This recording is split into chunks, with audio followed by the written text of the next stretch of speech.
नमस्कार, मैं हूं वनीसा राणा। स्वागत है आपका बुक्स इन वॉइस के भारत की वाणी कार्यक्रम में।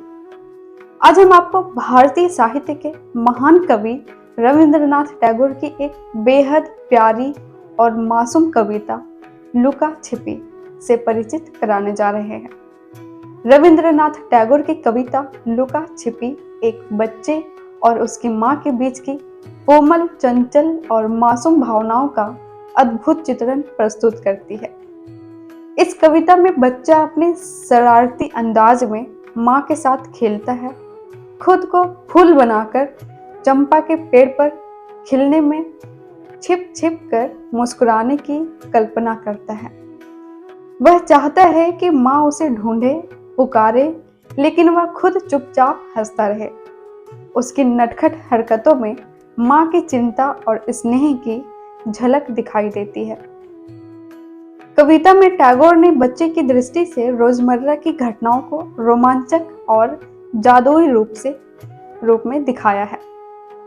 माँ के स्नान करने, पूजा करने और पढ़ाई में व्यस्त होने के बीच बच्चा उसकी हरकतों को देखता है।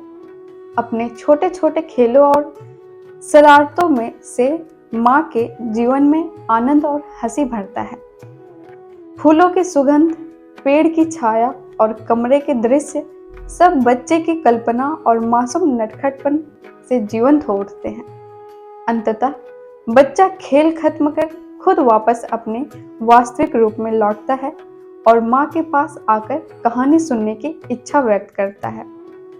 यह कविता मातृ स्नेह और बाल शरारत का सुंदर मिश्रण है, जिसमें बच्चे की मासूमियत, उसकी जिज्ञासा और माँ की चिंता प्रेम का कोमल चित्रण उभरता है।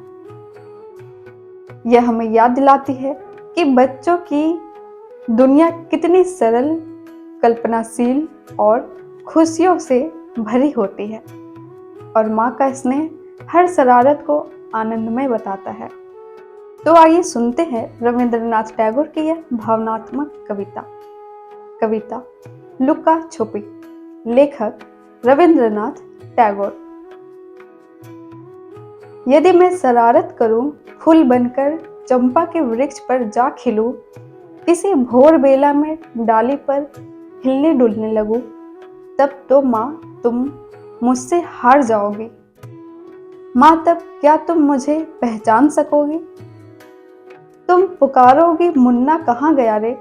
और मैं चुपचाप केवल हंसूंगा।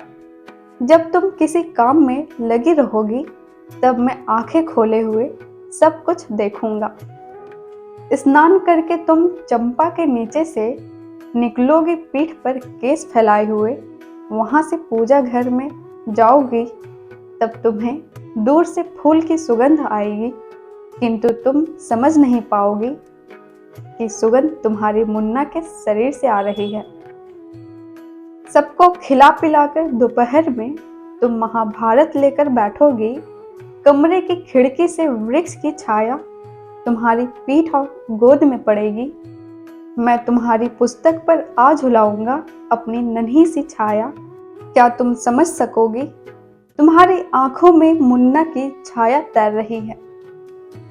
सांझ को दिया जलाकर जब तुम गाय की सार में जाओगी, तब मैं फूल का यह खेल समाप्त करके टप से धरती पर टपक पड़ूंगा और फिर से तुम्हारा मुन्ना बन जाऊंगा।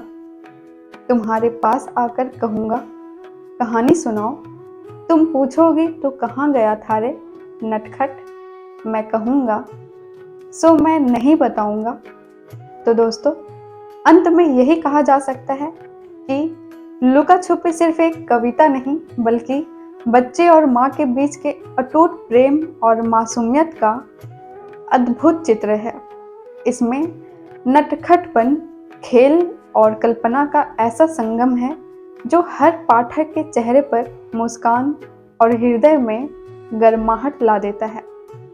रविंद्रनाथ टैगोर ने हमें यह सिखाया है कि बच्चों की दुनिया सरल, जादुई और खुशियों से भरी होती है और माँ का स्नेह हर शरारत में मिठास भर देता है। यह कविता हमें याद दिलाती है कि छोटे छोटे खेल, हंसी और स्नेह ही जीवन को सबसे सुंदर बनाते हैं। आप सभी का बहुत बहुत आभार। नमस्कार।